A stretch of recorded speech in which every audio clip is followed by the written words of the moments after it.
Lei 13.105, de 16 de março de 2015, Código de Processo Civil. A Presidenta da República faço saber que o Congresso Nacional decreta e eu sanciono a seguinte lei. Parte geral, livro 1, das normas processuais civis, título único, das normas fundamentais e da aplicação das normas processuais, capítulo 1, das normas fundamentais do processo civil. Artigo 1º. O processo civil será ordenado, disciplinado e interpretado conforme os valores e as normas fundamentais estabelecidas na Constituição da República Federativa do Brasil, observando as disposições deste Código. Artigo 2º. O processo começa por iniciativa da parte e se desenvolve por impulso oficial, salvo as exceções previstas em lei. Artigo 3º. Não se excluirá da apreciação jurisdicional ameaça ou lesão a direito. Parágrafo 1º. É permitida a arbitragem na forma da lei. Parágrafo 2º.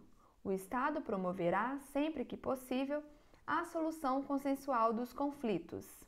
Parágrafo 3º. A conciliação, a mediação e outros métodos de solução consensual de conflitos deverão ser estimulados por juízes, advogados, defensores públicos e membros do Ministério Público, inclusive no curso do processo judicial. Artigo 4º. As partes têm o direito de obter, em prazo razoável, a solução integral do mérito, incluída a atividade satisfativa. Artigo 5º. Aquele que de qualquer forma participa do processo deve comportar-se de acordo com a boa-fé. Artigo 6º. Todos os sujeitos do processo devem cooperar entre si para que se obtenha, em tempo razoável, decisão de mérito justa e efetiva. Artigo 7º. É assegurada às partes paridade de tratamento em relação ao exercício de direitos e faculdades processuais, aos meios de defesa, aos ônus, aos deveres e à aplicação de sanções processuais, competindo ao juiz zelar pelo efetivo contraditório. Ao aplicar o ordenamento jurídico, o juiz atenderá aos fins sociais e às exigências do bem comum, resguardando e promovendo a dignidade da pessoa humana e observando a proporcionalidade, a razoabilidade, a legalidade, a publicidade e a eficiência. Artigo 9º. Não se proferirá decisão contra uma das partes sem que ela seja previamente ouvida. Parágrafo único. O disposto no caput não se aplica à tutela provisória de urgência, às hipóteses de tutela de evidência prevista no artigo 311, incisos 2º e 3º, à decisão prevista no artigo 701. Artigo 10º.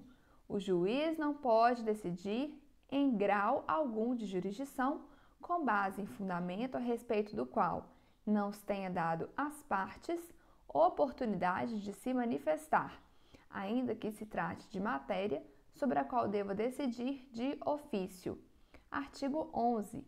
Todos os julgamentos dos órgãos do Poder Judiciário serão públicos e fundamentadas todas as decisões, sob pena de nulidade. Parágrafo único. Nos casos de segredo de justiça, pode ser autorizada a presença somente das partes, de seus advogados, de defensores públicos ou do Ministério Público. Artigo 12.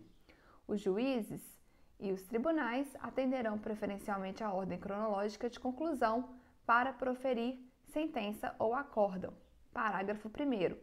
A lista de processos aptos a julgamento deverá estar permanentemente à disposição para consulta pública em cartório e na rede mundial de computadores. Parágrafo 2º. Estão excluídos da regra do caput, inciso 1º, as sentenças proferidas em audiência homologatórias de acordo ou de improcedência liminar do pedido. Inciso 2º, o julgamento de processos em bloco para aplicação de tese jurídica firmada em julgamento de casos repetitivos. Inciso 3º, o julgamento de recursos repetitivos ou de incidentes de resolução de demandas repetitivas. Inciso 4º, as decisões proferidas com base nos artigos 485 e 932. Inciso 5º, o julgamento de embargos de declaração. Inciso 6º, o julgamento de agravo interno. Inciso 7º, as preferências legais e as metas estabelecidas pelo Conselho Nacional de Justiça. Inciso 8º, os processos criminais nos órgãos jurisdicionais que tenham competência penal. Inciso 9º, a causa que exija urgência no julgamento, assim reconhecida por decisão fundamentada. Parágrafo 3º.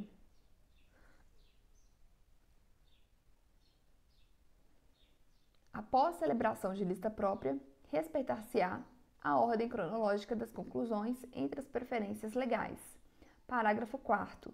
Após a inclusão do processo na lista de que trata o parágrafo 1º, o requerimento formulado pela parte não altera a ordem cronológica para a decisão, exceto quando implicar a reabertura da instrução ou a conversão do julgamento em diligência. Parágrafo 5º. Decidido o requerimento previsto no parágrafo 4º, o processo retornará à mesma posição em que anteriormente se encontrava na lista. Parágrafo 6º. Ocupará o primeiro lugar na lista prevista no parágrafo 1º ou, conforme o caso no parágrafo 3º, o processo que, inciso 1, tiver sua sentença ou acordo anulado, salvo quando houver necessidade de realização de diligência ou de complementação da instrução. Inciso 2º, se enquadrar na hipótese do artigo 1040, inciso 2º. Capítulo 2, da aplicação das normas processuais. Artigo 13. A jurisdição civil será regida pelas normas processuais brasileiras, ressalvadas as disposições específicas previstas em tratados, convenções ou acordos internacionais de que o Brasil seja parte. Artigo 14. A norma processual não retroagirá e será aplicável imediatamente aos processos em curso, respeitados os atos processuais praticados e as situações jurídicas consolidadas sob vigência da norma revogada. Artigo 15. Na ausência de normas que regulem processos eleitorais, trabalhistas ou administrativos, as disposições deste Código lhe serão aplicadas supletiva e subsidiariamente.